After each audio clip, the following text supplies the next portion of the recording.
On a quiet morning flight with Liberty Air, the peaceful atmosphere was torn apart by what sounded like a harmless request.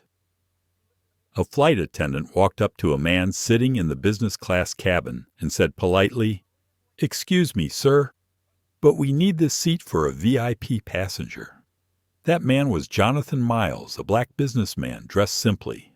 Someone no one realized was actually the founder and largest shareholder of the entire airline. He just looked up, calm eyes, a subtle, unreadable smile. Now think about it if it were you, sitting in the seat you paid for, but being asked to give it up just because you don't look important enough. What would you do? Would you get angry, argue back, or stay silent and let the truth speak for itself? No one in that cabin could have imagined that just a few minutes later, the very man they underestimated would shake the entire airline to its core and save over 200 lives with one calm, deliberate decision. So, let's dive into this story, a story about dignity, intelligence, and silent justice, where one man's composure changed an entire system.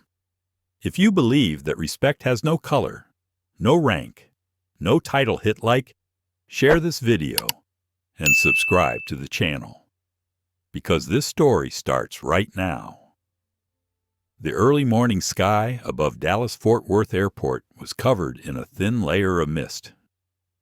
Sunlight slipped through the glass windows, reflecting off the silver-blue logo of the Liberty Airjet. Inside the business class cabin, it was so quiet you could even hear the sound of luggage wheels rolling across the wooden floor. Everything felt completely ordinary until something very unordinary happened.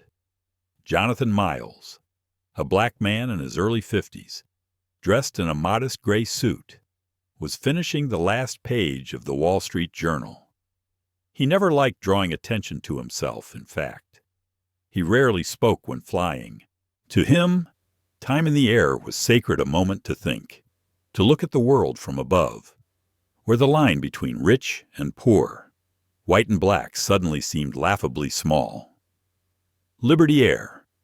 Flight 407 was scheduled to be a calm 3-hour journey to Seattle, and everyone was settling in for a peaceful trip, until the head flight attendant, Ryan Cooper, walked toward row 3 where Jonathan was seated with a stiff smile and a perfectly trained voice. "Sir, we have a VIP passenger boarding.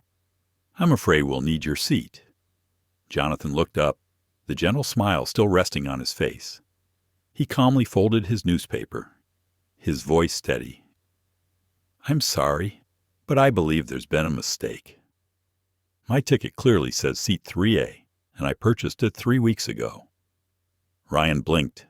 He'd handled this kind of pushback before, but not from someone who looked so ordinary. This man didn't wear a luxury watch. He didn't look like a VIP, at least not by Ryan's surface-level standards. "I understand, sir," Ryan continued, trying to keep his tone polite, "but this other guest is a very important passenger. I hope you can understand we'll move you just a few rows back." A few passengers nearby started to glance over. In the heavy silence, the situation began to feel like a small stage play, and everyone was waiting to see what would happen next. A middle-aged woman frowned. A young man subtly lifted his phone to record. Jonathan stayed quiet for a few seconds. He looked out the window, where ground crew were inspecting the airplane wing. There was a calmness radiating from him, so calm it made Ryan uneasy. Finally, Jonathan spoke. "You know, I've flown with Liberty Air almost every week for the past 20 years, and not once have I been asked to leave a seat I paid for." His voice wasn't angry, not loud, but there was something in the tone that made the air feel colder. Ryan swallowed, but pushed on, "Sir, I'm just following instructions from my superiors." Jonathan's eyes still didn't change. "So your superiors think I'm not important enough to sit here?" Ryan didn't answer. He only muttered, The other passenger has platinum executive status. He's very important to the company." A long silence followed. Jonathan smiled slightly and nodded. "Important to the company," he repeated. "Interesting." The cabin door opened, and the VIP walked in. Charles Denton, a white man in his 40s, wearing an expensive suit, drowning in cologne, with the confident smile of someone used to being served. He glanced at Jonathan, then turned to Ryan. "This is my seat." "Right," Ryan stammered. "Yes, sir. I'm handling it now." Charles raised an eyebrow at Jonathan. "Hey, buddy, I think you're in the wrong seat. Do you know who I am?" Jonathan looked at him calmly, eyes steady. "And do you?" he replied softly. "Know who you're talking to in that moment?" Not a single passenger made a sound. What filled the cabin wasn't tension between black and white, but the contrast between someone who thinks they have power and someone who actually does. A passenger whispered from the back row, "God, he's so calm." Another replied, "If it were me, I'd be yelling right now." That was the thing about Jonathan Miles. He didn't need to raise his voice to make people listen. He didn't need anger to make someone feel ashamed, because he knew anger only shows weakness. But calmness is the purest form of power. Ryan nervously turned away and whispered into his cabin radio. Minutes later, Michelle Harper, a woman in her 40s, stepped in. She knew of Jonathan, at least from the company's list of high-value clients, but probably didn't recognize him in such a simple outfit. "Sir," she said softly, "I truly apologize for the inconvenience, but the passenger is a platinum member. If you could move to seat 7B, we will reimburse the difference." Jonathan tilted his head slightly, eyes fixed on Michelle Moes. "Harper, I'll leave this seat if you can show me in your airline's policy where a platinum member has the right to take another paying passenger's seat." Michelle went silent. She knew there was no such rule, but she also didn't know what to say with so many eyes watching. Inside, a part of Jonathan wanted to laugh. He'd seen this scene many times in life, people believing they were the face of power, not realizing real power was sitting right in front of them. He didn't need to prove anything. He didn't need to say he was the founder of Liberty Air, holding 17% of its parent company's shares. He just wanted to see how far people would go when guided by prejudice. Behind him, Charles crossed his arms, annoyed. "Harper, what are we waiting for? I've got a meeting in Seattle." Michelle exhaled, signaling Ryan to call airport security. The cabin stirred with whispers. A few phones were now recording openly. Jonathan didn't move. His hands rested on his knees, eyes gazing out the window. Outside, the wind pushed clouds gently across the sky, peaceful, as if the world didn't care about the tiny wounds humans inflicted on each other. Only one thought crossed his mind. They can take your seat, but they can never take your calm unless you hand it to them. The cabin door opened with a click. 2 security officers stepped inside, and that was the final moment of peace before everything exploded. The air on Liberty Air Flight 447 seemed to grow heavier the moment the 2 security officers stepped inside. But before anything truly exploded, there was still a quiet moment, one of those moments only the observant could feel, filled with silent weight. Jonathan Miles sat still, his hands gently clasped together, eyes fixed on the window. The early morning sunlight touched half of his face, giving him an oddly serene appearance. But beneath that calm was something deeper, a quiet disappointment, not for himself, but for how people still judged one another by appearances. Ryan, the flight attendant, had only taken a few steps back when another voice called from behind Cooper. "Let me handle this." The speaker was Chad Whitmore, the secondary flight attendant. Tall, blond, with the confident tone of someone used to giving orders. He walked toward Jonathan, passenger list in hand, wearing a half smile that failed to hide the arrogance in his eyes. "Good morning." He glanced at the name, Mr. Miles. "Right. I don't think you understand what's happening here. This seat is reserved for a VIP. You'll need to move." There was nothing gentle about his voice. It wasn't loud, but it carried the tone people used when they spoke to someone they believed was beneath them. Jonathan looked up slowly, his eyes resting on Chad's face. He wasn't angry. There was no irritation, just a quiet, precise voice as he spoke. "I understand perfectly well, Chad, but my ticket is valid. I paid in full, and I chose this seat weeks ago." Chad shrugged, the smirk still lingering. "You can get a refund. We'll reimburse you. But right now, I need you to stand up." Polite words, but everyone could hear it. The disrespect was in his tone, in the way he breathed, in the way he said "sir," but meant "you people." To the left. A middle-aged white man glanced over, then quickly lowered his eyes to his newspaper. A young woman in the next row pretended to adjust her phone camera, but everyone knew she was recording. No one spoke, because sometimes silence is how people protect themselves from trouble. But that same silence, that's the tragedy of our time. Jonathan didn't move. There was no anger in his eyes, just a familiar kind of tiredness.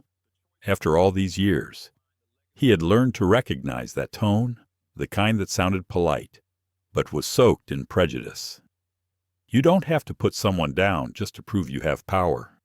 "Chad," he said quietly, "and I don't need to stand up to prove I have worth." His voice was gentle, yet something about it made Chad pause for a second. He clearly hadn't expected calmness like that. But the hesitation vanished quickly. Chad straightened up, turned to Ryan, and said, "Call the manager. We don't have time for this." A few passengers whispered, "A black woman." A few rows back shook her head, lips pressed tight. She whispered to the person beside her, "I've seen this too many times, and it still hurts every time." Jonathan glanced at his watch. 15 minutes until takeoff. 15 minutes that might decide the reputation of an entire airline. And more than that, how human beings treat one another in the tight space of an airplane cabin. The business class door opened again. Michelle Harper, cabin manager, stepped in, tension clear on her face. "What's going on here?" she asked. Ryan quickly explained, lowering his voice at the words VIP passenger. Michelle looked at Jonathan. She hesitated for a second, then spoke softly. "Mr. Miles, I know this is inconvenient, but the other passenger is very important to the company. Would you please cooperate?" "Important to the company," Jonathan repeated, voice steady. "Ms. Harper, I'm not trying to cause trouble. I just want to sit in the seat I paid for. That's all." A small ripple moved through the cabin. People exchanged looks, then looked back at Jonathan. There was something different about him, an unwavering calm that turned the storm back onto those who created it. Chad was starting to lose patience. He stepped forward and said sharply, "If you cause a disturbance, we have the right to remove you from the aircraft. I'll call security right now." This time, his voice dropped any attempt at politeness, and every time he said "sir," it sounded more like an insult. Jonathan simply smiled. "Do what you think is right. Chad, just remember not everyone who stays silent is weak, and not everyone who raises their voice is strong." A few passengers began to clap quietly, but stopped when Chad glared. No one wanted to get dragged into the conflict, but their eyes said it all. They were on Jonathan's side. No one knew that within minutes. This story would flood social media, and the calm face of that black man would become a symbol of dignity in the storm.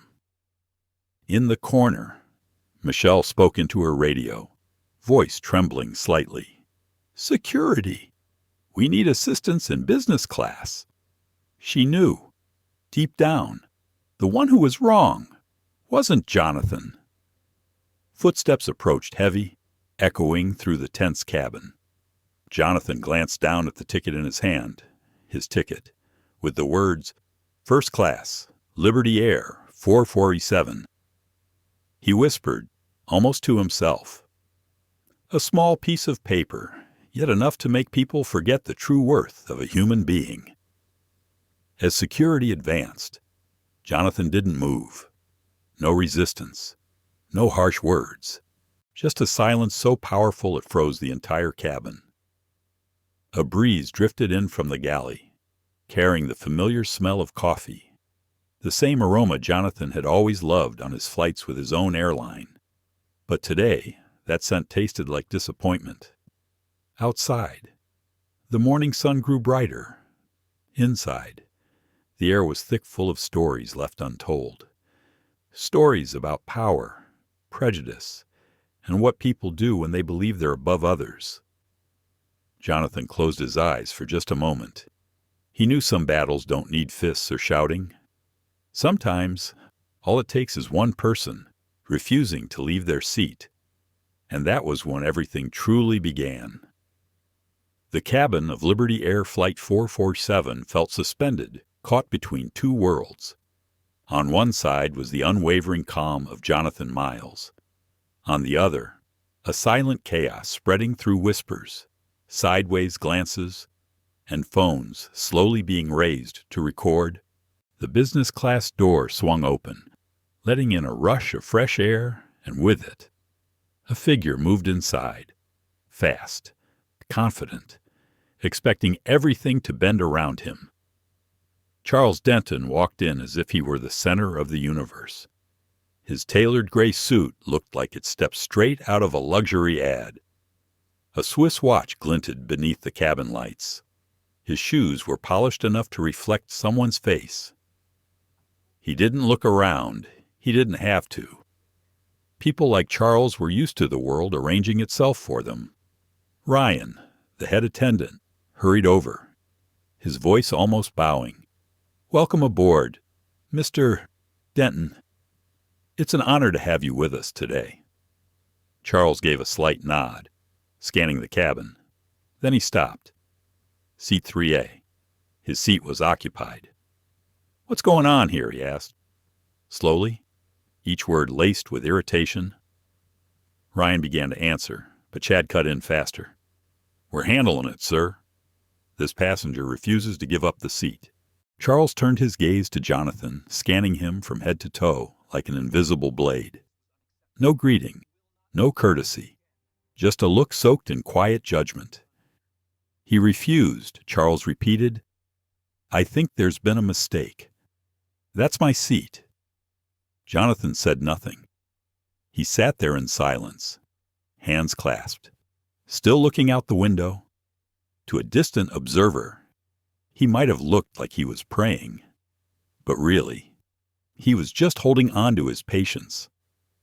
Ryan stepped in, trying to smooth things over. "Mr. Denton, if you'd like to wait just a moment, we can offer you a temporary no." Charles cut him off, voice rising slightly. "I don't sit temporarily.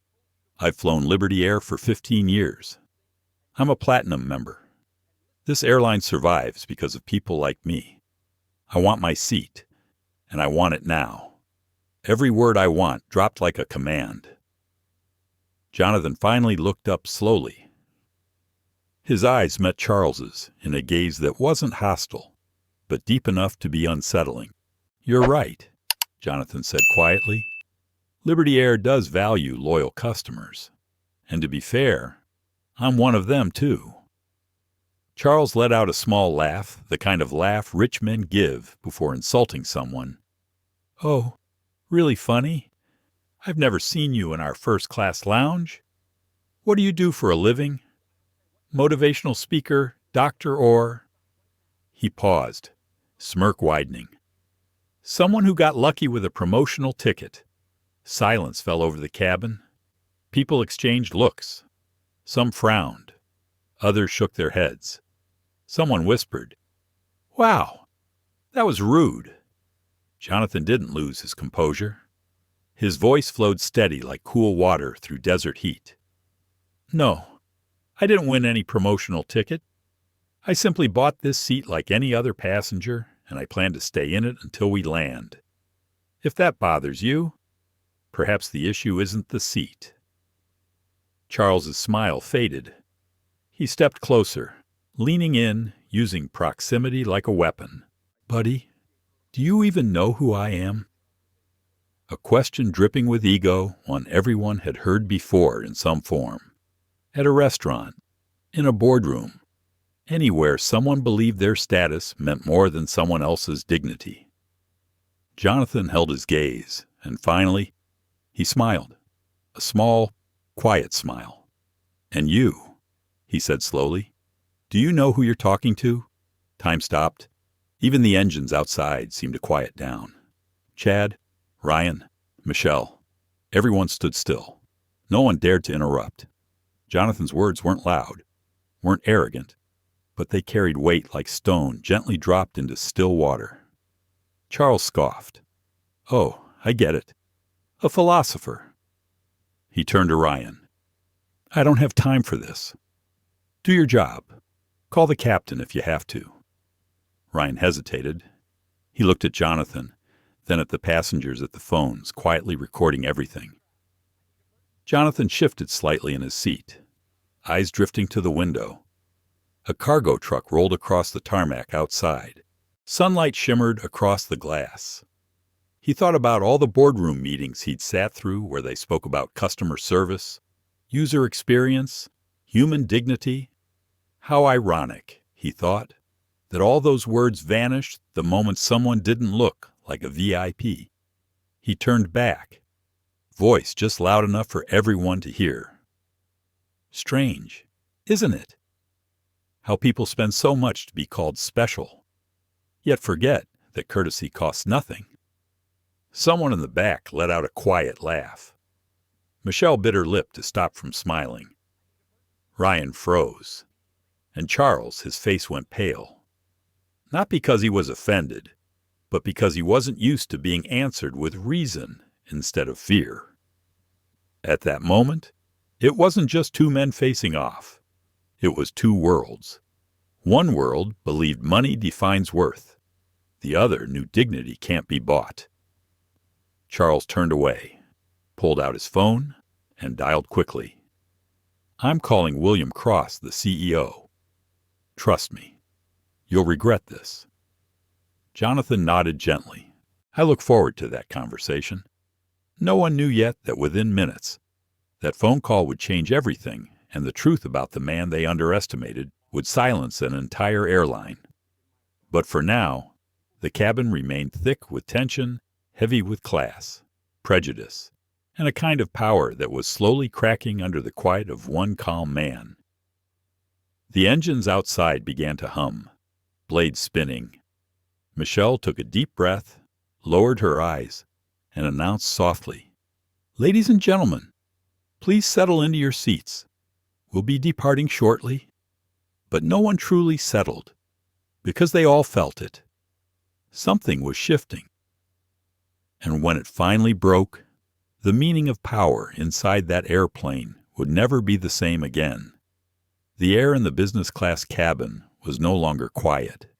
It felt like a tightened wire, ready to snap at the slightest touch. People kept watching, kept recording, waiting to see who would break first.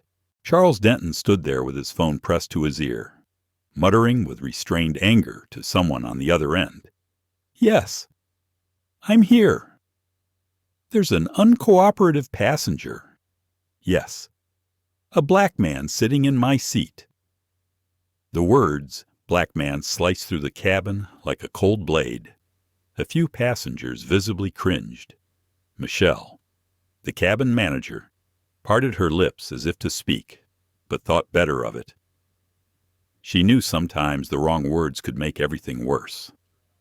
Jonathan Miles remained still, his hands resting calmly on his knees, thumb tapping a slow, steady rhythm. He heard every word. He didn't need to respond. He'd heard this kind of thing too many times in life. Not the loud kind of racism, but the quiet one.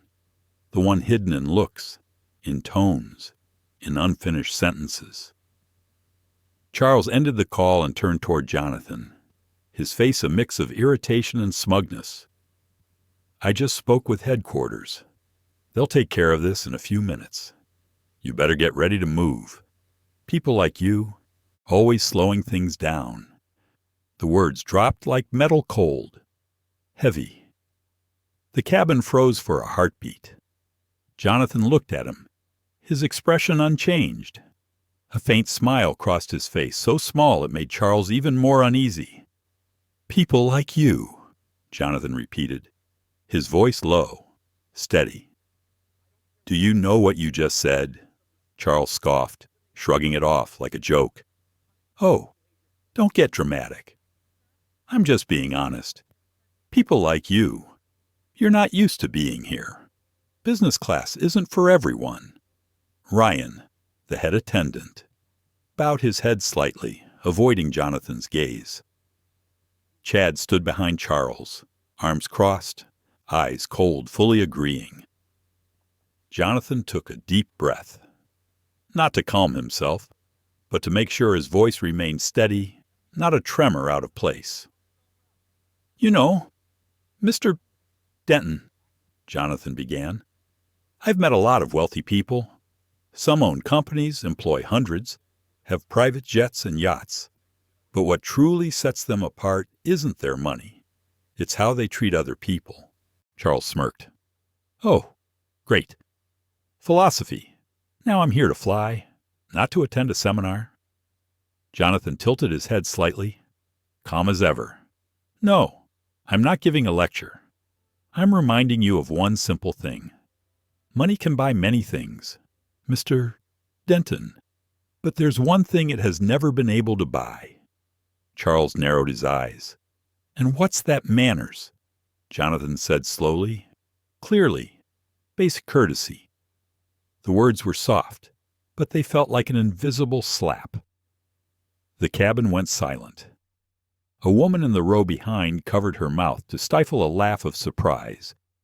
A few passengers looked at Jonathan with quiet admiration. Ryan glanced down, hiding the slight smile forming at the corner of his lips. Charles froze. Red crept up his neck, spreading across his face. He gripped his phone tighter, trying to form words. You dare." Jonathan cut in gently, still calm. "I'm not daring anything, sir. I'm simply sitting in the seat I paid for." "You're the one who barged in, demanding something that isn't yours. And now, after using insulting language, you still think you're the victim." His voice wasn't loud, but it carried throughout the cabin clear, undeniable. It was no longer about a seat. It was about dignity. Charles looked around for support, but no one spoke. All he saw were silent faces and recording phones. Michelle finally stepped forward, voice soft but firm. "Denton, please take seat 5C for now while we verify the details. This cannot continue." Charles turned sharply toward her. "Do you know who I am? I could have you fired within 24 hours. Michelle stood straight, eyes unwavering. "And I know exactly who is sitting in 3A. If you did too, you wouldn't be speaking this way." Charles paused, confused. Jonathan said nothing more. He turned his gaze back to the window. Sunlight glinted off the glass, stretching like a thin horizon line across the sky. Part of him felt sadness not for himself, but for people like Charles, who believed power was measured in volume and platinum cards. But another part of him felt lighter, because he knew sometimes it's the quietest words that make people see what really matters. Charles dropped into seat 5C with a loud sigh, cheeks flushed. He yanked out his laptop and began typing furiously, maybe an email of complaint. Nobody cared anymore. In seat 3A, Jonathan closed his eyes and smiled softly. He knew this wasn't the end, but he also knew justice doesn't always shout. Sometimes it speaks in a calm voice at exactly the right moment. A young passenger whispered to her friend, "That man is incredible. If it were me, I'd have lost it by now." Her friend nodded. "Yeah, that's the difference between having status and having character." And so, in the business class cabin of Liberty Air Flight 44B7, while the Texas sky lay peacefully beyond the windows, a quiet lesson spread, a lesson about arrogance, about how false power crumbles in front of calm wisdom, and about how dignity doesn't need to raise its voice to be heard. The silence after the words "money can't buy manners" stretched longer than anyone expected. No one spoke. No one dared to laugh.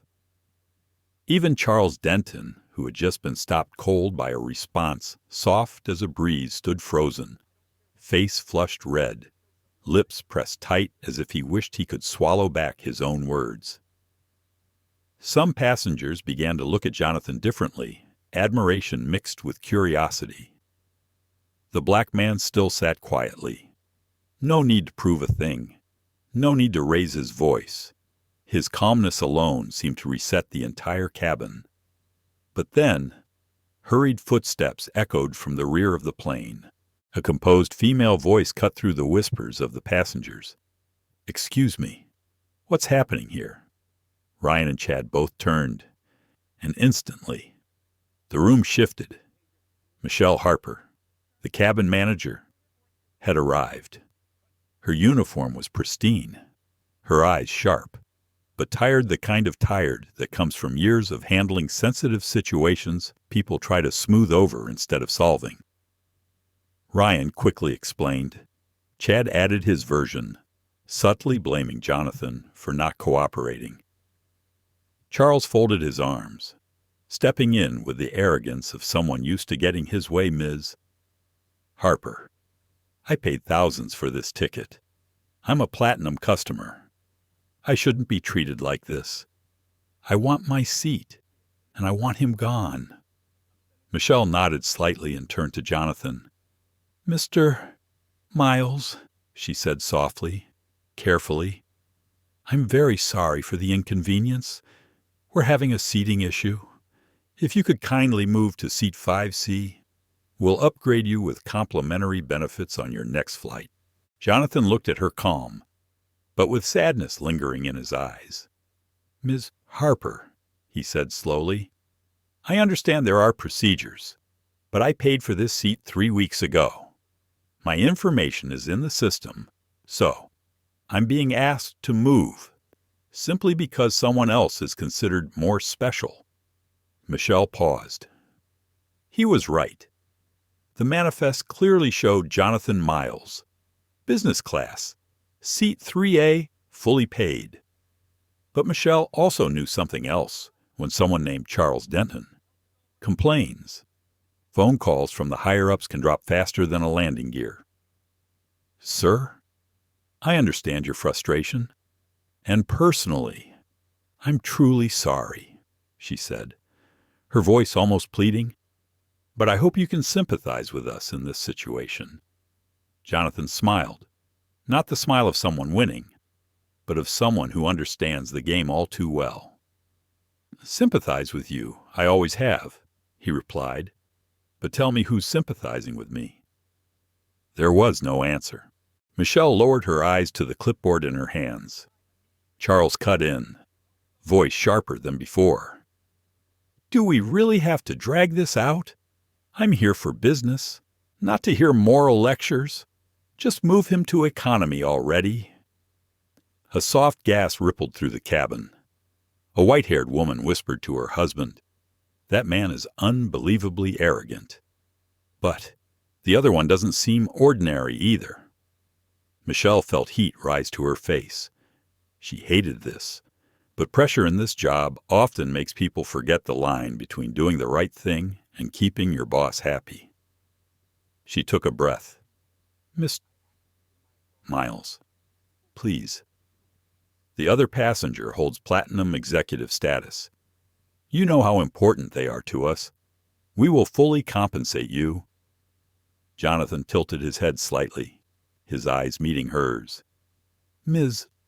Harper, I don't want to make this harder for anyone, but you know the airline laws better than I do.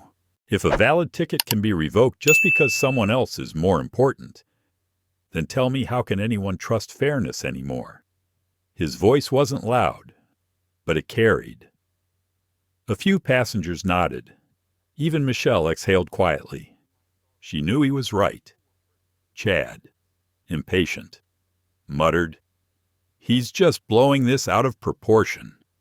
We can't delay the whole flight because of him." Jonathan turned to Chad, eyes resting gently on the young man who believed power belonged to whoever shouted the loudest. "Chad," he said softly, "sometimes people rush, not because they're afraid of being late for the flight, but because they're afraid of looking at themselves in the mirror." The word struck hard. Chad fell silent. Michelle looked away. For a moment, Jonathan wasn't angry. He felt pity, not because they were cruel, but because they were trapped by invisible rules. They believed they must obey the wealthy. They believed a black man in business class meant something was out of place. They forgot real power isn't in skin color or membership cards, it's in dignity. Michelle lowered her head, voice trembling slightly. "Mr. Miles, I'll inform the captain. Maybe only he can resolve this." Jonathan nodded. "Do what you think is right." As she left, Ryan remained.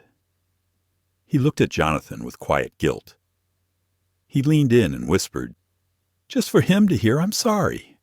Sir, not everyone here thinks like they do." Jonathan gave a gentle smile. "I know, Ryan.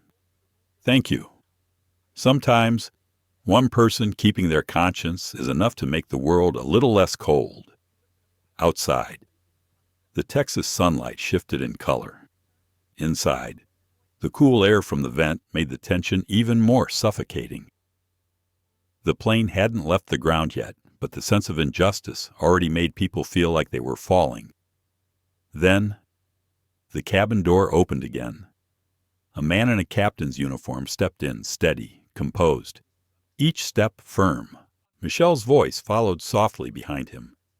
"Captain, we need your help with this situation."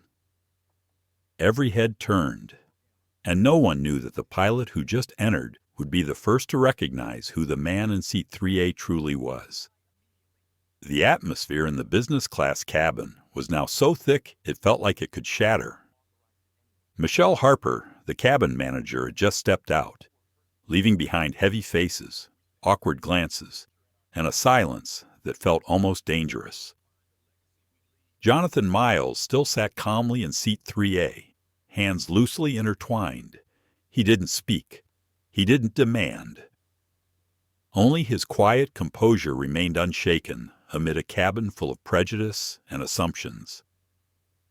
From the back of the aisle came Ryan's voice, the chief flight attendant, soft, apologetic, almost as if speaking to the air itself. "Ladies and gentlemen, please remain calm. It's just a minor misunderstanding." But no one believed it was minor anymore. Several passengers already had their phones out, recording quietly, because sometimes the things people try to hide are exactly the things that need to be seen. Then came the sound of footsteps. Heavy, firm. A pair of polished black shoes appeared at the cabin door, followed by 2 airport security officers. Silence consumed the cabin. Even breathing felt loud. Michelle walked in behind them, her face set, though her eyes carried a flicker of regret. "Here they are," she said quietly. This passenger refused to cooperate, even after being asked to relinquish his seat for a priority traveler. Jonathan looked up, and his eyes met those of one of the officers, an older man, his face worn by years of tense situations, yet still carrying a trace of kindness. "Sir," the officer said gently, "we just need to verify a few details. Could we see your ticket and ID?" Jonathan didn't hesitate. He handed over his electronic ticket and identification. Everything was clear, valid, perfectly in order. The officer checked, then looked up, frowning slightly at Michelle. "Business class. Seat 3A. Booked 3 weeks ago. Everything here is correct." Silence. Michelle blinked. Chad shifted uneasily. Ryan bowed his head slightly as if he had been waiting, hoping to hear those words. But Charles Denton wasn't ready to back down. He shot up from seat 5C, irritation spilling into his voice. "Officer, maybe you don't understand. I'm a platinum executive customer with Liberty Air. I fly every week. I have seat priority. This isn't just about a seat. It's about how this airline treats its top clients." The officer turned to him, calm as stone. "And do you have a ticket with seat 3A printed on it?" Charles hesitated. I was told I would have it." Customer service promised. "But do you have that ticket?" the officer repeated, quiet, but every word like a nail hit perfectly. Charles froze. He looked toward Michelle for support, but she looked away. The officer nodded. "Then there is no legal reason to ask Mr. Miles to leave his seat. This passenger has a valid ticket. The other does not. That settles it." A few quiet claps came from the back of the cabin, like a soft exhale of justice. Chad glared at Ryan, scrambling for an argument. "But, Mr. Miles, maybe we could." The officer turned, his tone firmer. "Are you suggesting he shouldn't sit here because he's black?" The words landed like thunder. No one spoke. No one could. Chad's face went pale. No. That's not what I meant." Jonathan watched, his expression calm, not triumphant, not smug, just tired. There was no joy in winning, only sadness that it took airport security to defend something so simple, a man's right to sit in the seat he paid for. Charles slumped into seat 5C, cheeks burning red, staring out the window, stripped of the invisible crown he always assumed he wore. The power to command, to take, to be served first, simply because of who he was. The officer turned to Jonathan and nodded respectfully. "Thank you for your cooperation. Mr. Miles, you may remain seated. Everything is in order." Jonathan nodded. His voice was soft, but carried weight. "Thank you, officer. I only asked to be treated like any other passenger." The simple sentence made several people lower their eyes. A woman in the back placed her hand on her chest and whispered to her husband, "It's heartbreaking that someone like him still has to say that, after all these years." Michelle stood in silence, jaw tight. She knew she was wrong, not because she broke protocol, but because she let fear outrank fairness. As the officers turned to leave, Michelle stepped forward quietly. "Mr. Miles, I'm truly sorry." Jonathan looked at her not with anger, but with kindness. "Ms. Harper," he said gently, "don't apologize to me. Just make sure something is learned from this." Michelle lowered her head, eyes filled with a mix of shame and gratitude. From seat 5C, Charles muttered, still seething, "This is a mistake. You'll be hearing from my lawyer." Jonathan turned slightly, voice calm as ever. Mr. Denton, sometimes it's not the lawyer people need to hear. It's their conscience. Charles looked away, silent. For the first time, he didn't look at Jonathan with disdain. Maybe because, at last, he had seen something money had never bought him: genuine respect. Ryan approached quietly. "Is there anything I can get you, Mr. Miles?" Jonathan smiled gently. "No. Ryan. Thank you. I just want this flight to take off on time. We're all running late. Not just on the clock, but in the way we see each other." The cabin fell quiet again. But this time, it wasn't the silence of tension. It was the silence after a lesson has been learned. And outside, as sunlight glimmered across the wing of Liberty Air Flight 447, it felt as if somewhere the world smiled a little. Because today, at least once, justice was called by its right name. The atmosphere in the business-class cabin of Liberty Air Flight 447 still hadn't returned to normal. Everyone now knew that Jonathan Miles' ticket was completely valid. They had all seen the security officer confirm it and walk away in silence, leaving behind an invisible weight that forced everyone to confront their own behavior. And yet, what people called fairness still hadn't been accepted by all. In seat 5C, Charles Denton, the self-proclaimed VIP, still refused to settle. Jaw clenched, he snatched up his phone and started calling one executive after another. His voice rose across the cabin. "No, this is unacceptable. I've been humiliated on a Liberty Air flight. Get me the CEO right now, Ryan." The chief attendant tried to calm the other passengers. Michelle stood stiffly beside him, hands clenched. She understood the truth now, but she no longer had control because this situation had grown far beyond her authority. And then, the sound of a lock clicking open from the cockpit door. A tall man with graying hair stepped out. His pilot uniform was perfectly fitted, collar fastened, steps steady. Eyes sharp, the eyes of someone who had lived through tens of thousands of flight hours. Captain James Harding. He didn't speak at first. He just looked, reading the room more than the people's words.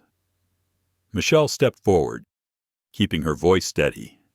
"Captain, we have a seating issue. This passenger? No need for a long explanation," he interrupted calmly. "Who is the passenger being asked to give up their seat?" Jonathan rose slightly, voice calm but firm. "That would be me. Captain, my ticket is for seat 3A. Harding nodded, expression unreadable. He held out his hand. "Let me see your ticket." Jonathan handed him the electronic boarding pass on his phone. Harding scanned it quickly, then asked just one question. "Is this ticket valid?" Ryan answered immediately. "Yes, Captain, it is." Michelle added, almost like a confession. "Booked and paid for 3 weeks ago." Captain Harding nodded again. Then he turned to the group, his voice steady, not loud, but resonating all the way to the last row. "Then there is nothing to discuss. He is in his rightful seat. This matter is over." No one expected one short sentence to silence the entire cabin so completely. Chad's mouth hung open. Ryan exhaled like he'd been holding his breath for minutes. Michelle lowered her head, relief and shame mixing in her eyes. And Jonathan, he simply nodded, a quiet respect shining in his eyes. But Charles didn't stop. He shot up from his seat, voice rising with anger. "Captain, you don't understand. I'm a platinum member. I've flown Liberty Air for over 10 years. I have priority. I demand you remove this man from the plane unless you want to regret it." Captain Harding turned, his eyes locking onto Charles's flushed face. "Are you threatening me, Mr. Denton?" he asked. Not aggressive, just calm. Charles scoffed. "It's not a threat. It's a fact. I have friends in the executive board, one phone call, and you could lose your job. I've seen captains disciplined for less than this." Harding was silent for a moment. Then he spoke slowly, clearly every word carving through the thick air I've flown for 30 years. "Mr. Denton, and in every single flight, there's only one rule that matters: respect for passengers and for the truth. If you think I'll remove a man holding a legitimate ticket just because you have more air miles, then perhaps you're on the wrong plane." A wave of applause broke out from the back, not loud, but genuine. Michelle looked up, her eyes glistening, maybe because for the first time in years, someone had chosen what was right over what was convenient. Charles stammered, You'll regret this." Harding gave a faint smile, the kind of smile from someone who'd seen every kind of false power there is. "Maybe," he said, "but I'd rather regret doing the right thing than spend a lifetime living with the wrong one." He then turned to Jonathan. "Mr. Miles, thank you for staying calm. Everyone deserves fair treatment, especially those who choose calm over anger." Jonathan nodded gently. "Thank you, Captain. Not many people have the courage to say what you just said." Harding smiled. "It's not courage, just conscience." And for a moment the entire cabin fell quiet, because they had just witnessed something rare in real-life justice, without shouting, just quietly. Done. Ryan helped Jonathan refasten his seatbelt. Chad stood frozen, head down, unable to meet the captain's gaze. Charles slumped into seat 5C, gripping his phone, yet no one cared anymore. Captain Harding surveyed the cabin one final time. Then his voice filled the room, steady and sure. "We've already lost enough time. Everyone, return to your seats. We're preparing for takeoff." He turned and walked back to the cockpit, leaving behind a cabin full of thoughts. Jonathan watched him go deep in thought himself. He hadn't expected just a simple sentence. Then he stays to restore such peace to his heart. To Jonathan, Captain Harding was more than a man doing his duty. He was a quiet embodiment of fairness, proof that truth doesn't need to be loud to be heard. A woman in the row behind whispered to her husband, "Did you see? There are still good people in this world. And sometimes justice begins with a simple question." Her husband nodded, eyes still on Jonathan. "Yes, as long as someone is calm enough to listen." Outside, the Texas sun had risen high, glinting across the silver body of the plane. The engines began to whir, steady like a heartbeat. Inside, something had changed quietly, deeply. This wasn't just a victory of a black man against injustice. It was a victory of reason over ego, of calm over chaos, of quiet justice over loud entitlement. And when Captain Harding closed the cockpit door, he didn't just start the engines. He reignited something else on that flight. People's belief that fairness still has a place in this world, if someone is brave enough to hold their ground. The engines hummed steadily as the cabin sank into a fragile kind of silence, the kind that follows after a confrontation, when pride has been wounded and truth hangs in the air like smoke. Captain James Harding had just left the business class cabin, his decision still echoing in everyone's minds, a decision that demanded respect. But some people don't accept defeat easily, especially those who are used to privilege, to being apologized to even when they're wrong. Charles Denton was exactly that kind of person. He slumped back into seat 5C, face flushed red, fingers gripping his phone tightly. No one spoke to him, but everyone knew this wasn't over. Because when people feel their power slipping away, they often search for a bigger power to reclaim it. Moments later, Charles pressed a number and put the phone to his ear. Voice low, but sharp with tension. "Richard, it's me. I'm on Liberty Air, Flight 447. We have a situation. Urgent." The name Richard made Michelle flinch ever so slightly. Richard Cross, CEO of Liberty Air. The most powerful man in the entire company. Someone no employee dared to ignore, and someone even harder to threaten. Jonathan Miles heard the name and quietly smiled, eyes drifting toward the clouds outside the window. There was something in that smile that made Ryan, standing nearby, feel like Jonathan already knew what was coming. Charles continued, louder with every word, frustration dripping from his voice. "Yes, there's a passenger, a black man sitting in my seat. I asked them to handle it, but no one is doing anything. Even the captain took his side. This is ridiculous. I want you to speak to them. Right now." The entire cabin froze. Ryan stood still. Michelle looked at Jonathan, but he remained calm, as if he were watching a chess game, already knowing the final move before the players did. Charles put the phone on speaker, and then a voice filled the cabin. Deep, composed, authoritative. "You're on Flight 447, correct?" Charles, yes. "Richard, I need you to tell the captain and crew that I'm a platinum member, and you know how valuable I am to this airline. If this isn't fixed, I'll cancel all transport contracts with Liberty Air. I'll move everything to Silverjet, and you know how much that contract is worth." Silence. Only the muted engine noise and the quiet, uncomfortable breathing of everyone around. Then Richard's voice returned calm, yet heavy as stone. "I know that contract very well. Charles, $300 million a year. You remind me of it often." Charles smirked, satisfied. "Then you understand." "Aye." But Richard didn't let him finish. His voice dropped lower, colder than the air conditioning circulating through the cabin. "And I also know the passenger you're referring to. His name is Jonathan Miles."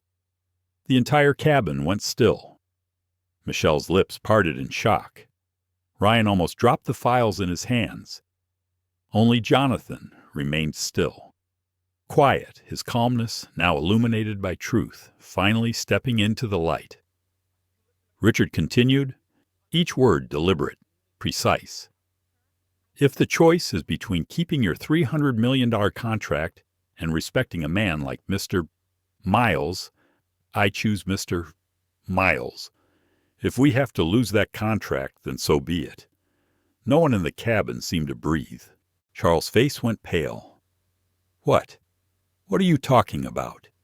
Do you know who I am? I put Liberty Air on the financial map." Richard's voice stayed steady. "I know exactly who you are. And that's the problem. You think money puts you above people. But Mr. Miles, he is not just a passenger. He is a board member of Liberty Air. He owns nearly 18% of this company. So right now, you're insulting one of the owners of the airline you're flying on." A wave of silence crashed through the cabin. Michelle turned to Jonathan, eyes wide. Ryan stood frozen, hardly breathing. Even Chad, the attendant, who once looked down on Jonathan, lowered his eyes, cheeks pale. Charles sat still, hand trembling around his phone. No, that's not possible. He's Richard's voice, delivered the final blow slow, final, like the last line of a verdict.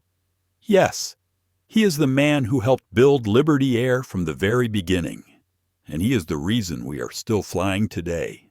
You don't have to believe it, Charles, but you do need to sit down and be quiet.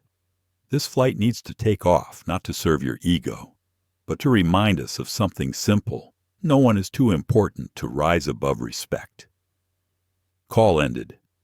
The beeping tone echoed like the sound of truth knocking against a closed door. No one spoke. Charles lowered his phone slowly. His face flushed red, then drained to white. He didn't say another word. He sank into his seat, no longer daring to look in Jonathan's direction. Jonathan didn't gloat. He didn't smirk. He simply turned to Ryan and said softly, "You see, sometimes justice doesn't have to shout. It just needs the right voice, at the right moment." Ryan nodded, eyes full of respect. I'm so sorry, Mr. Miles." Jonathan smiled kindly. "It's all right, Ryan. Sometimes people have to witness something wrong to truly understand what's right." Michelle stepped forward, voice trembling. "Miles," if I had known, Jonathan gently interrupted, smiling. "You couldn't have known. Ms. Harper, what matters is what you choose to do now." Outside the window, the morning sun glinted against the silver body of the plane, shining with a quiet kind of truth. Jonathan closed his eyes, not thinking of winning or losing, but of how many people go through moments like this every day just because they don't look like they belong. And he knew when Richard said, "If we have to lose $300 million, then lose it." It wasn't just about defending him. It was a declaration of something greater, that human dignity is not for sale, that real power isn't loud. It's the courage to do what's right, even when it costs something. After that fateful phone call with Richard Cross, the atmosphere in the business class cabin changed completely. No more suspicious glances, no more silent tension. Now, people looked at Jonathan Miles with a quiet respect, not because of his title, not because of power, but because of his character. Charles Denton kept his head down, avoiding Jonathan's eyes. Michelle stood still, overwhelmed by shame and gratitude. She had tried to make him give up his seat because of procedure, never knowing he was one of the founders of the airline itself. The plane was preparing for takeoff. Passengers were seated, the crew in position, and Captain James Harding was finishing his pre-flight checklist. The engines rumbled softly. Sunlight glinted across the windows. Everything seemed ready. Jonathan remained by the window, his eyes thoughtful. It was a familiar expression of a man who used to be an aerospace engineer, someone who'd spent his life around machines like this one, back when he was a young technician at Boeing. Then he froze. A thin shimmer barely noticeable to anyone else was spreading beneath engine number 2 on the right wing. Jonathan leaned closer to the window. He knew exactly what it was. Hydraulic fluid, amber-colored, glinting like honey in the sunlight. Beautiful to most eyes. Terrifying to someone who understood aircraft systems. He exhaled slowly. His hands trembled, not from fear, but from calculations racing through his mind. If that fluid was leaking from the auxiliary hydraulic system, pressure would drop within minutes. During takeoff, the flaps wouldn't deploy properly. And if that happened, he glanced up at the cabin clock. 7 minutes until pushback. Jonathan pressed the call button. Ryan approached, still smiling politely. "Yes, Mr.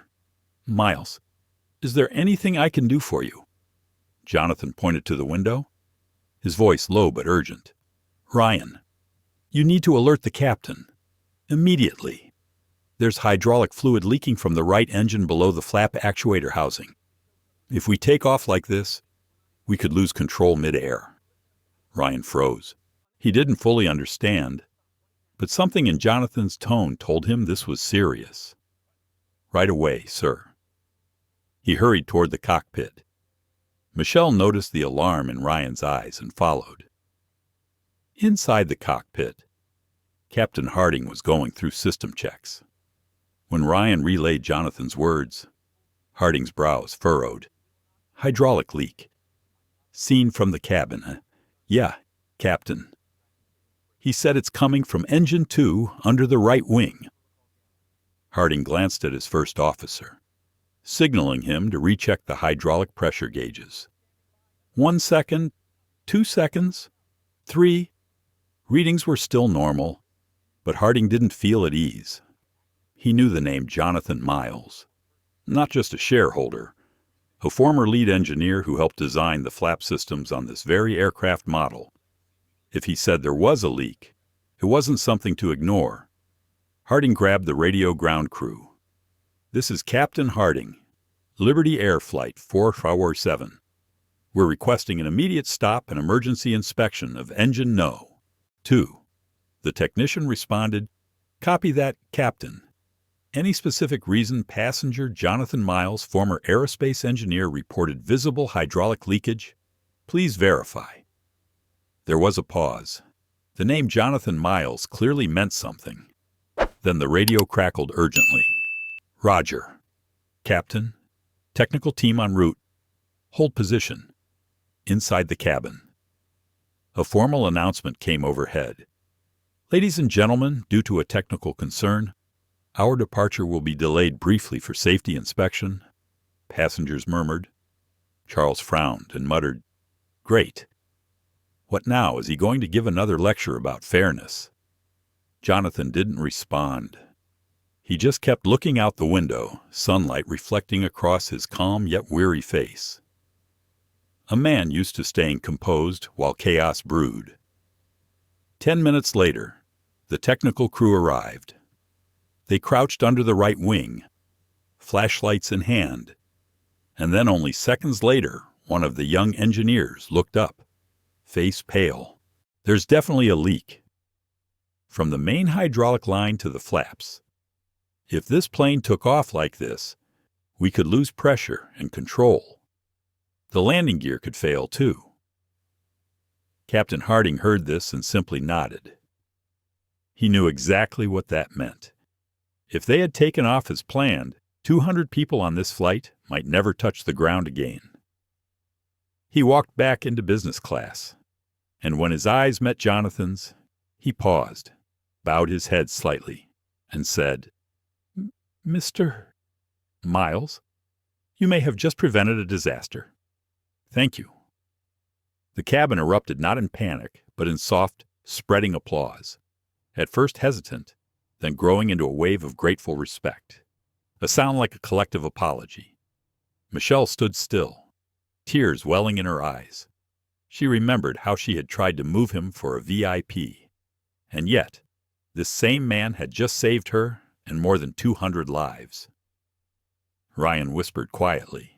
He didn't just sit in his rightful seat. He put the world back in its rightful place. Jonathan only smiled gently, eyes returning to the window, where technicians were wiping the hydraulic fluid off the wing. He didn't say, "I saved them." He only thought, "I just couldn't stay still when I saw something wrong." In seat 5C, Charles looked at Jonathan, not with anger anymore, but with shame, and something that looked a lot like admiration. For the first time, the man who was used to giving orders understood a truth money could never buy. Sometimes, the person you look down on is the one holding your life in his hands. Liberty Air. Flight 447 remained motionless on the runway. Under the scorching midday sun at Dallas-Fort Worth Airport, engineers worked frantically around the right wing, the very place where, just minutes earlier, Jonathan Miles had spotted the thin trail of leaking hydraulic fluid. They inspected, dismantled, replaced the ruptured line. Everyone knew the truth had the plane taken off just 5 minutes earlier. Today's news wouldn't have been a flight saved, but aviation disaster. Inside the cabin, passengers were instructed to deplane. No one complained about the delay anymore. Instead, they walked off quietly, heads lowered, faces thoughtful, carrying a strange mix of relief and gratitude. The man many had assumed was just another random black passenger was now the center of attention, though he never asked to be. Jonathan Miles stepped off the plane slowly, carrying only a small leather briefcase. His expression remained humble, as if nothing extraordinary had happened. As he walked past Michelle, the cabin manager, she bowed her head, her voice trembling. "Miles, I'm sorry. Truly, I'm so sorry." Jonathan paused, smiled gently, and replied, "It's all right. Ms. Harper, today, I think we all learned something. That's what matters." Michelle swallowed hard, turning away quickly to hide the tears welling in her eyes. Behind them, Charles Denton sat silently in his seat, saying nothing. As Jonathan passed him, he stopped for a moment. The two men looked at each other. No anger, no hostility, just silence. Jonathan said softly, "Mr. Denton, sometimes what we see in others is only a mirror of ourselves. I hope next time you'll see it more clearly." Charles didn't speak. He only gave a faint nod. In his eyes, there was something close to shame. Outside, the afternoon Texas sun cast long shadows across the runway. Passengers were escorted back to the terminal lounge to await a replacement aircraft. But that wasn't the part that mattered, because during the chaos, at least 3 passengers had recorded the entire incident from the moment Charles demanded Jonathan's seat, to the arrival of airport security, to the moment Captain Harding defended Jonathan.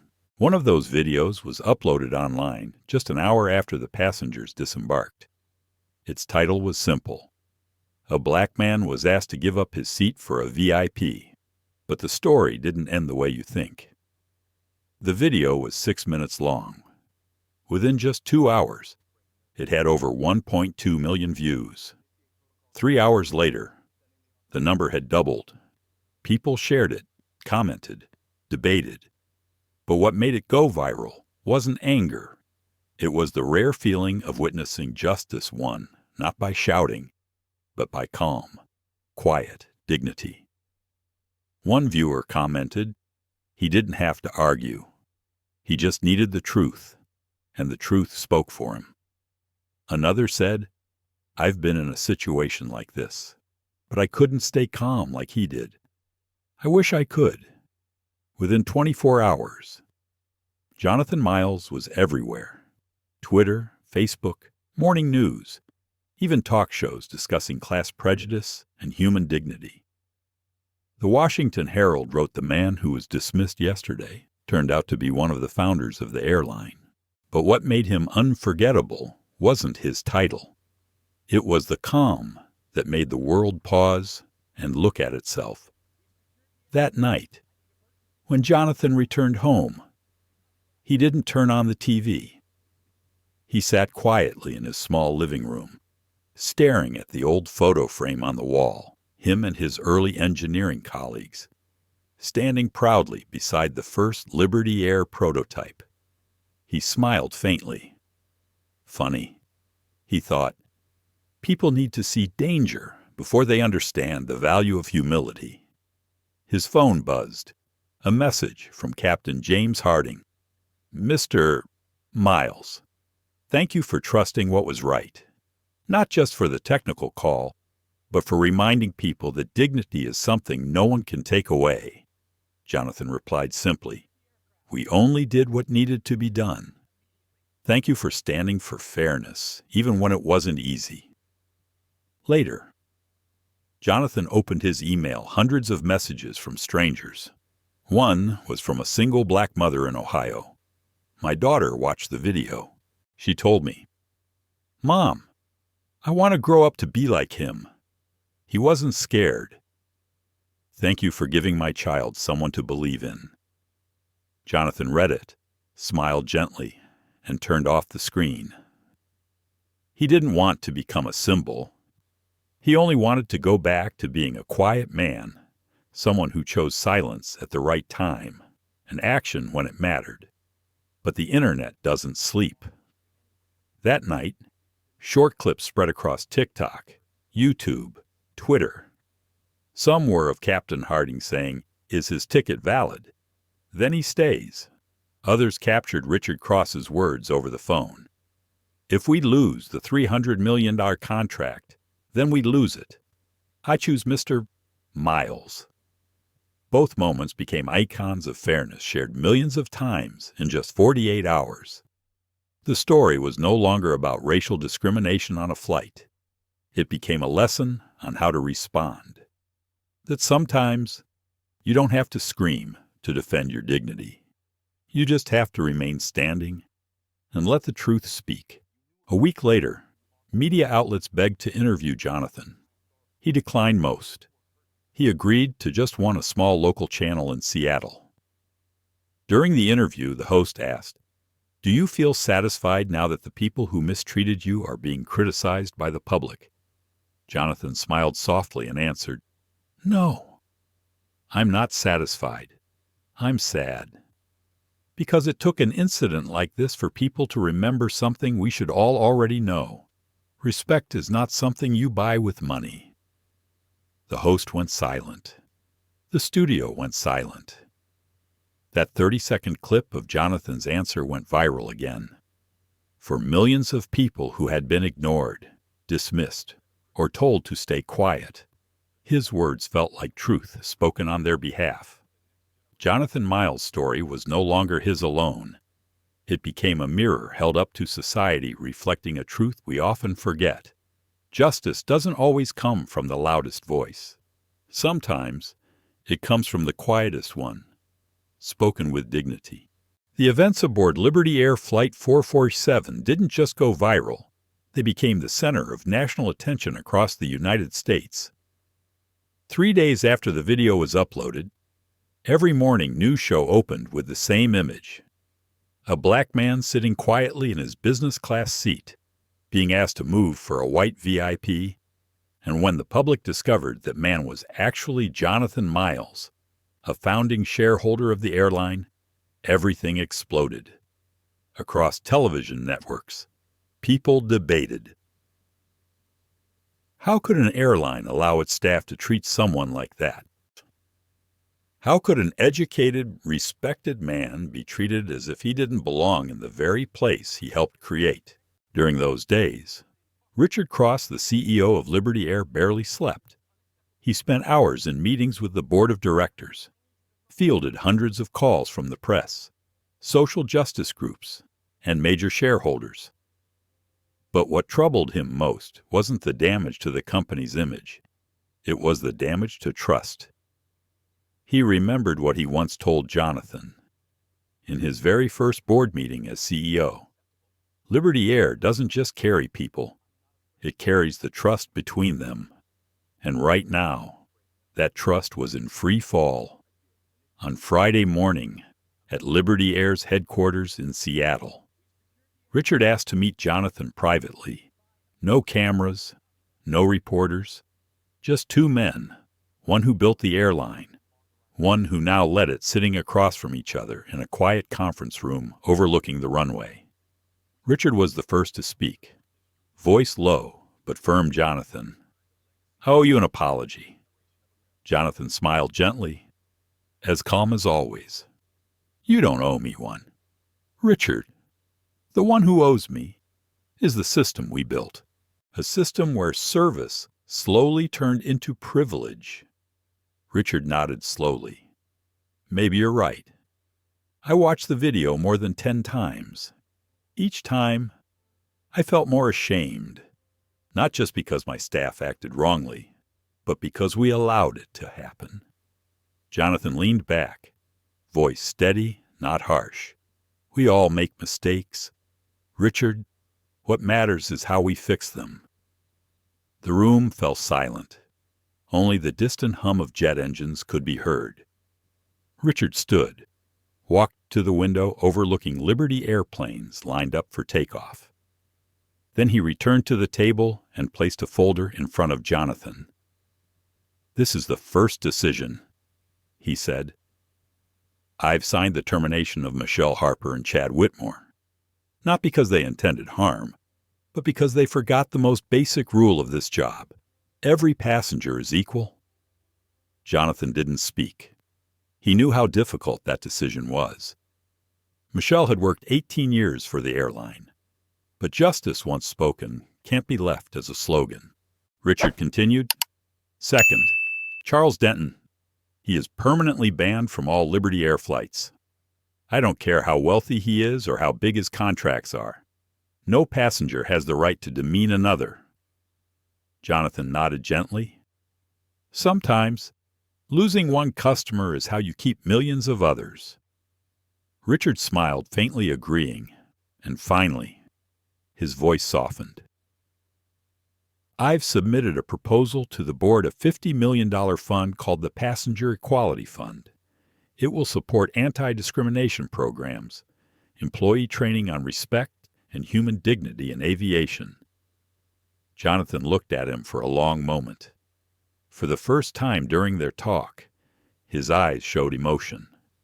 Richard, that's not the action of a CEO. That's the action of a man with a conscience. Richard sat back down and sighed. Conscience is the first thing power makes you lose. But after this, I realize this company cannot survive on profit alone. It needs a heart. Jonathan smiled quietly. This might be the first time in years. I feel Liberty Air is truly flying in the right direction. No more words were needed. Outside the window, a Liberty Air jet lifted off the runway, its engines roaring like a symbol of a new beginning. That same day, Liberty Air held a public press conference. Richard stood at the podium before rows of cameras and microphones. He didn't blame anyone. He didn't make excuses. He simply spoke with honesty. We were wrong. And when an organization is wrong, the only thing it must do is make it right. Liberty Air will start over not just with new rules, but with a new view of humanity. We believe respect has no color, no ticket price, and no seat class. Silence, then applause. Loud, long. Journalists called it the most honest press conference in American aviation history. Media experts said Liberty Air lost the crisis, but won the people. Jonathan wasn't there. He was at home, reading an email from Michelle. Mr. Miles, I lost my job, and I know I deserved it. Thank you for not hating me. Because of you, I learned something I should have known. Kindness and justice can never be replaced by procedure. I will find another job, but this time, I'll start with respect for every person I serve. Jonathan smiled softly, then deleted the email. Not because he didn't care, but because a sincere apology doesn't need to be saved. It finds its place in the heart. The Passenger Equality Fund officially launched. A photograph of Jonathan Miles and Richard Cross standing side by side. Cutting the ribbon appeared on the front page of the New York Chronicle.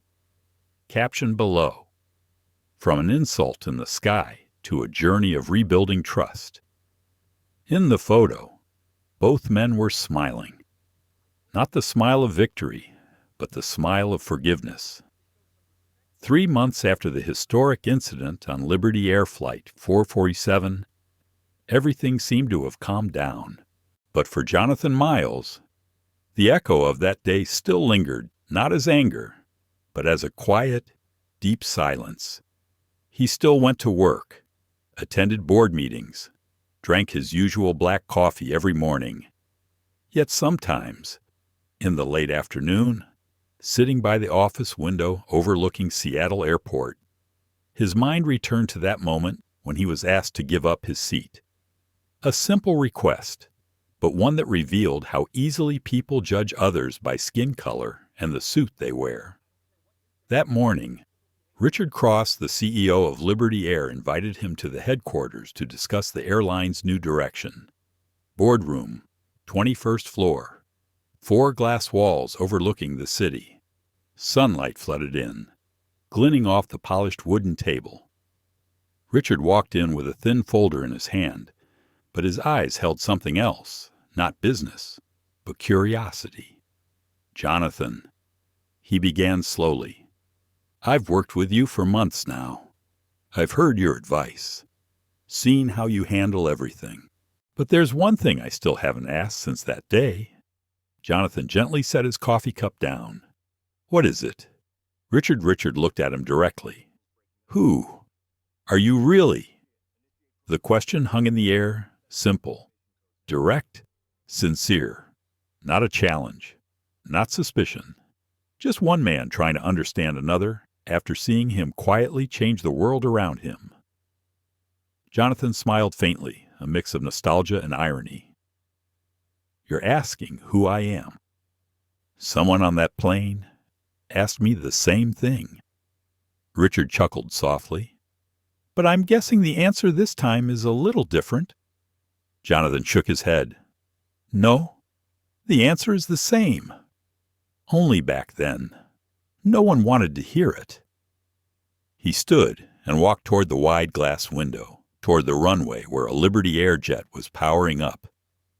"You know, Richard," he said, voice calm and low, "I used to be an aerospace engineer. I helped design the first engine model used by this airline, but after that, I chose a different path investment because I believed in the meaning of flight, in connecting people rather than dividing them. And when Liberty Air needed capital to expand, I was one of the first to invest." Richard listened intently. He sensed something bigger was coming. Jonathan turned to face him, his eyes steady. "I'm a board member of Liberty Air. Richard, I own 18% of the company." Silence sharp and breathless. Richard leaned back slightly, as if he needed a moment to absorb what he'd just heard. Midday sunlight reflected off the glass, casting Jonathan's face somewhere between present and memory. "Did you say 18%? Richard asked, voice low, almost disbelieving. Jonathan nodded. "Yes. I never mentioned it, because I never needed power to prove who I am. That day, I was just a passenger, and I wanted to be treated like one. No more, no less. But the sad thing is, people only listen when they realize you have power." Richard exhaled a mix of admiration and regret in his eyes. God, if I had known back then, I would have Jonathan gently interrupted.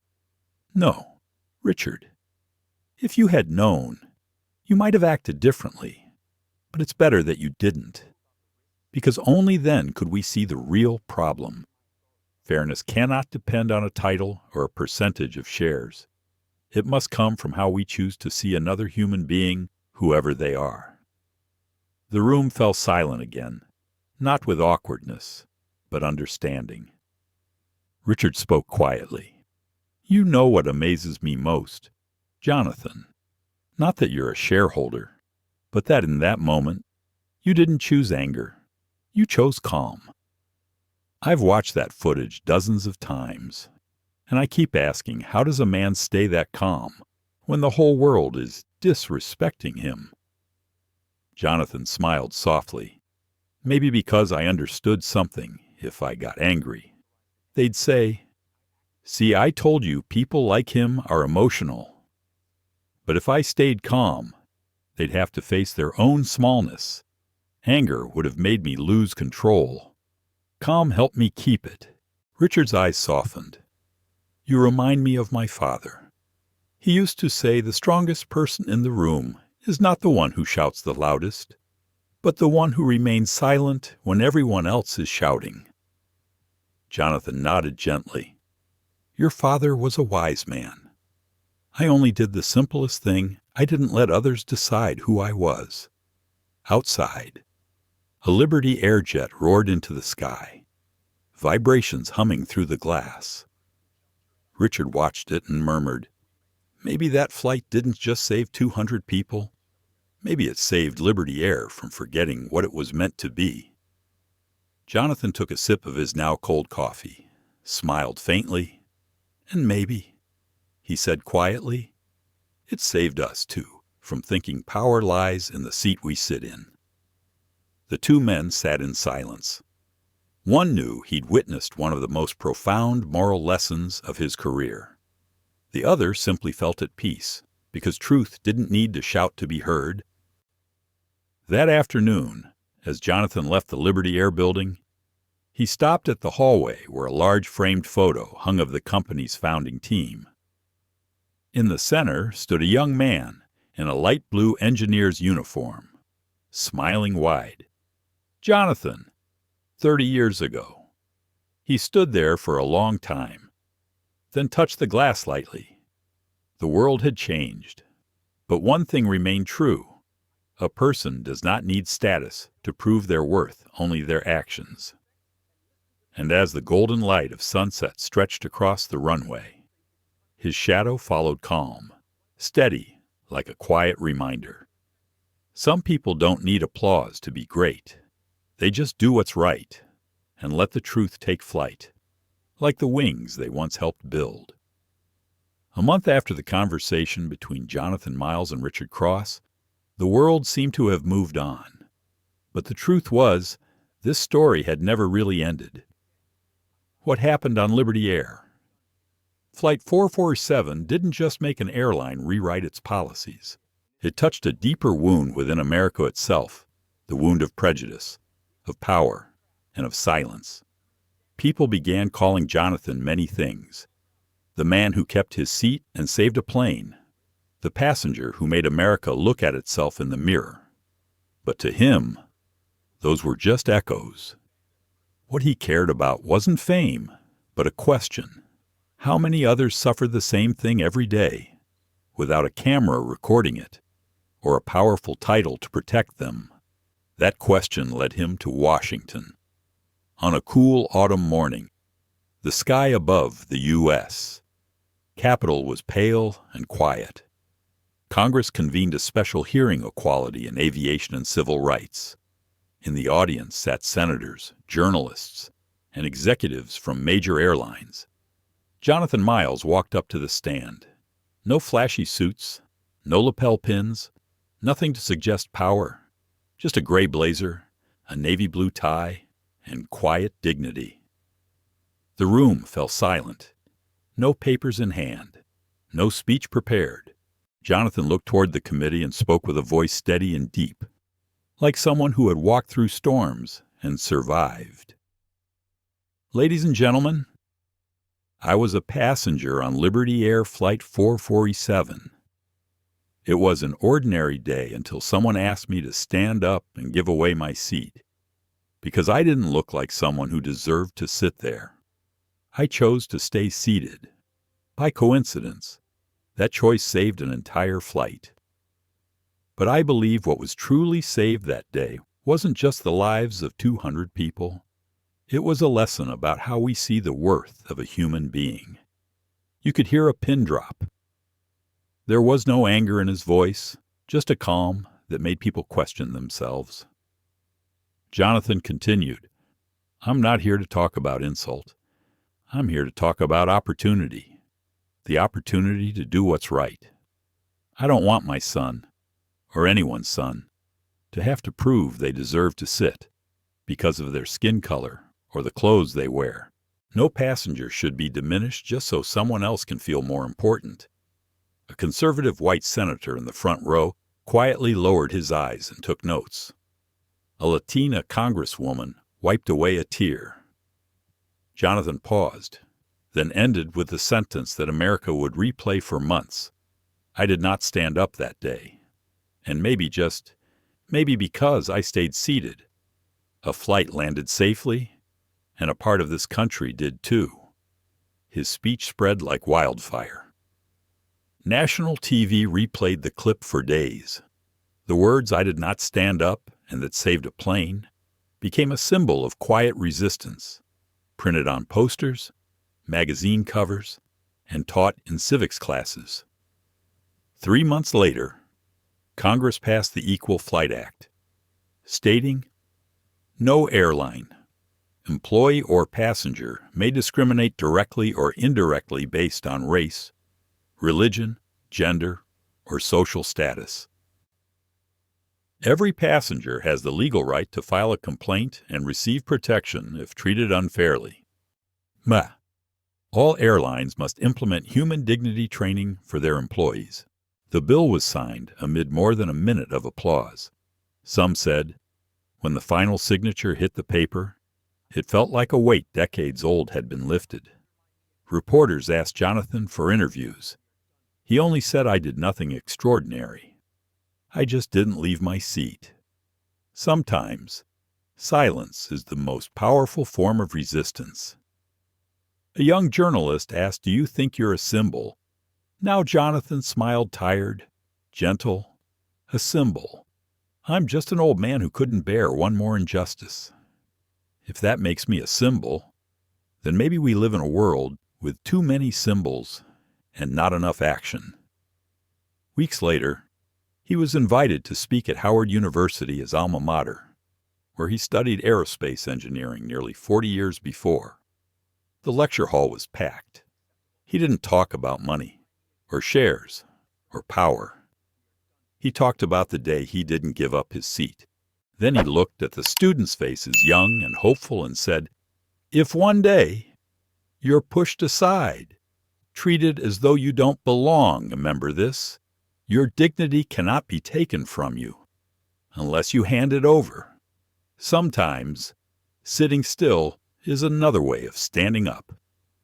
The entire hall rose to its feet, applause thundering. In that moment, Jonathan realized what he did hadn't just saved 200 people or changed a law. It had given a new generation a simple, powerful lesson. Wisdom can be quiet. That doesn't make it weak. That evening, Jonathan sat on his porch, watching the Seattle sunset burn orange across the sky. The light reflected on the window, taking him back to that morning on Flight 447 when someone told him to move. And he smiled and said no. He thought of all the others people with no shares, no titles, no one to defend them, still being asked to give up their seat in life. And he hoped that when they chose to stay seated, the world wouldn't need a video to believe they were right. A gentle wind moved across the porch, rattling a framed photo on the table. Jonathan shaking hands with Richard Cross at the signing of the law. Below the photo, a small bronze plaque read, "Not everyone who stays seated is weak. Some sit so the world can stand." When the Equal Flight Act was finally signed into law, many thought Jonathan Miles' story had come to an end. But the truth is, this was only the beginning. Because sometimes, a small action, like one man choosing not to stand up from his seat, can spark changes far bigger than he ever imagined. 2 weeks after the signing ceremony, Liberty Air broadcasted a special announcement on every major news network in America. On screen stood Richard Cross, the CEO who had faced the worst media storm in modern aviation history. No excuses, no deflection. He looked straight into the camera and spoke, calm but sincere. "We were wrong, and we apologize, not just to Mr. Jonathan Miles, but to every passenger who has ever been treated unfairly because of their skin color, their social status, or simply because they didn't look important. From this day forward, Liberty Air commits to carrying not just people, but respect on every flight." Behind him stood a large board with newly printed words. It was the first official document in U.S. aviation history to recognize human dignity as a protected right equal to flight safety. It included 7 principles. Some sounded simple, but they marked a turning point. All passengers have the right to equal treatment, regardless of class, race, or language. Airline staff must be trained not only in technical procedures, but in human empathy. In every case of discrimination, the airline must investigate transparently and deliver a direct apology to the affected passenger. Within days, more than 10 other airlines signed the pledge. People began calling it the Liberty Air Effect, a cultural shift sweeping through aviation, forcing even giants like Delta and United to review how they treat passengers. Far away from the cameras, in a quiet home outside Seattle, Jonathan watched the broadcast alone.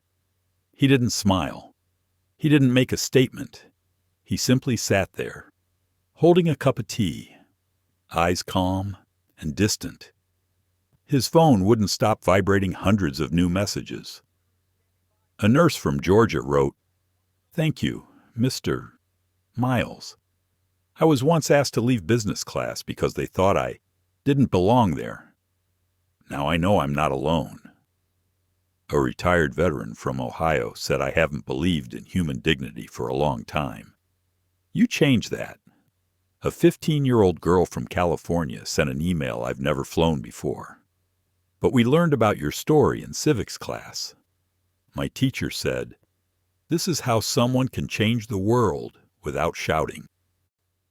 I think I understand now. Jonathan read each message. Sometimes he laughed softly. Sometimes his eyes were wet. To him, they weren't praises. They were fragments of trust slowly being repaired. Talk shows began hosting debates on discrimination in customer service. Sociologists, psychologists, civil rights lawyers, all analyzing what happened. One sociologist said, "What matters most is not the insult, but how Jonathan responded." At 60 years old, he chose silence. He chose understanding. Because when you don't react with anger, others can't use anger to dismiss you. The quote spread across newspapers and lecture halls. Even the FAA issued a new directive. All airlines must adopt empathy in the sky training for every employee, from flight attendants to executives. It was based on Jonathan's proposal. He called it the kind of flight lesson no engineering school ever teaches. At the launch of the first training session, Richard Cross said, "I used to think the only thing that kept a plane in the air was lift. Now I realize respect is what keeps it from falling." The Atlantic quoted that line as a symbol of a cultural awakening after decades of profit-driven leadership. One late autumn afternoon, as chilly winds moved through the trees, Jonathan sat in his backyard watching his little granddaughter play with an old model airplane, one he had kept for decades. She looked up and asked Grandpa, "Is this the kind of plane you saved?" Jonathan chuckled softly. "No, sweetheart. I didn't save a plane. I just reminded people that sometimes the person in seat 3B has as much worth as the one in 1A. She nodded, lifted the little plane into the air, and ran across the yard. Jonathan watched her golden sunlight filtering through the branches, casting a warm, gentle glow across his face. He understood then. Some changes don't make headlines. They don't get recorded in history books, but they live on in the way people choose to treat each other. Because sometimes, to change the world, you don't need to shout. You just have to sit still firmly and let dignity take flight. 1 year after Liberty Air Flight 447, the sky over Seattle was clear again. The winter rains had passed, leaving a soft light on the endless runways where every engine that lifted into the air now carried more than passengers. It carried a philosophy every human being deserves to be treated with dignity. Jonathan Miles stood by the glass windows of Seattle-Tacoma International Airport, a warm cup of coffee in hand.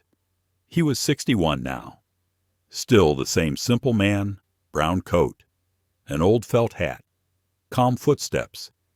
If you didn't know who he was, you'd never guess this was the man who helped change the course of American aviation. He wasn't here for a meeting, nor for business. He came simply because he wanted to see the place where it all began. The place where, 1 year ago, he was asked to give up his seat. And by choosing not to, he saved not just a flight from disaster, but made a nation look at itself, passing through security. Jonathan noticed small but meaningful differences. Above the check-in counters, a new sign read, "We fly with respect. Chung Toi Bei Kung Su Ton Trong." On the digital departure boards, beneath the Liberty Air logo, A quiet line appeared, passenger bill of dignity. Every flight is a promise. He smiled faintly. They weren't loud slogans, more like soft reminders for anyone having a difficult day that they still deserved kindness. Near the check-in desk, a group of young flight attendants were talking. A blonde attendant whispered, "I rewatched the video of Flight 447 last night. It's crazy to think that one wrong decision could have ended everything." Her colleague nodded. "But what amazes me is him. He didn't yell. He just stayed seated. And that changed everything." Jonathan stood just a few feet away. He heard them, but he didn't interrupt. He simply lifted his coffee cup, took a sip, and nodded quietly to himself. Sometimes, the greatest reward is seeing others understand the lesson you once had to live. As he walked through the terminal, light from the skylights reflected across the polished floors, slowing time for a moment. A large screen was playing a Liberty Air commercial. Passengers of all ages, races, genders smiling, helping one another, sharing seats. A warm voice narrated at Liberty Air, "We don't just take you where you need to go. We carry respect, trust, and humanity, because those are the things that make the world fly higher." Jonathan stopped, watching silently, not because he saw himself in it, but because he knew things had truly changed. He took a seat near Gate 12 by chance, the exact gate where the fateful flight departed a year ago. People bustled past. Children laughed. Staff greeted passengers with smiles. No judging stares, no quiet prejudice, just peace. A boy, about 8 years old, walked past with his mother. He tugged her sleeve, pointing toward Jonathan. "Mom, that's him. The man from the video. The one who saved the plane." The mother turned, surprised, then smiled warmly. She nodded to Jonathan and said softly, "Thank you, Mr. Miles. Because of you, I'm not afraid of flying anymore." Jonathan looked a little embarrassed, then smiled, gentle and humble. "It's nothing," he said softly. "Just remember, things can always get better, as long as we choose what's right." The boy nodded seriously, as if engraving the words into memory. Jonathan watched them walk away, and he felt something lighten inside, like setting down a suitcase he didn't know he was carrying. A boarding announcement echoed over the speakers.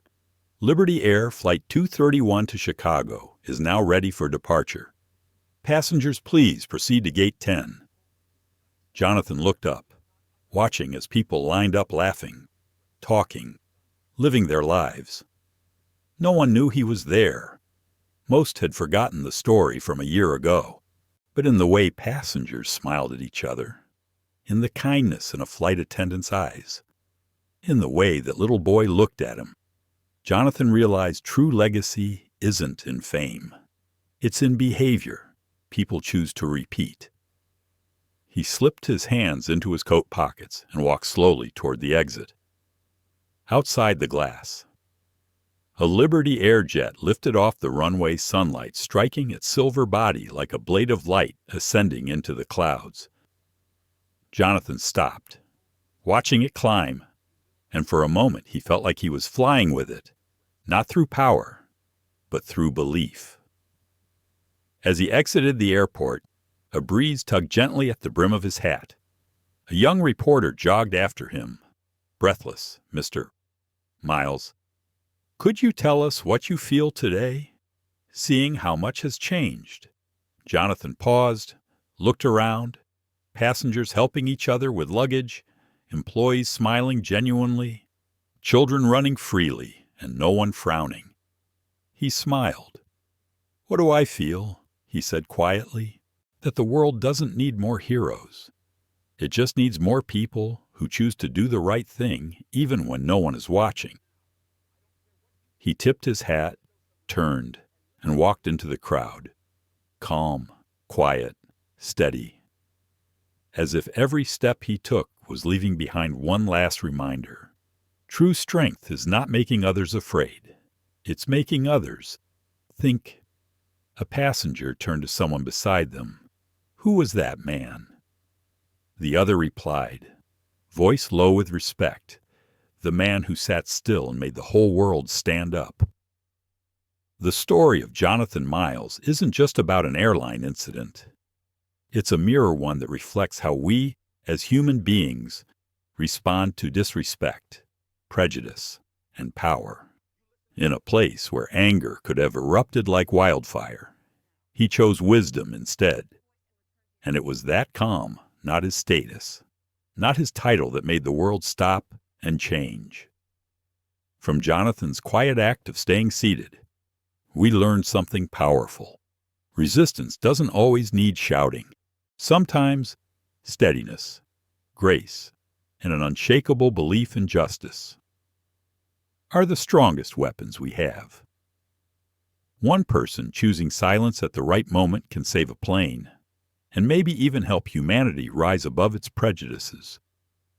So if you've ever been underestimated, if you've ever been judged just by what you look like, remember this: your dignity is yours.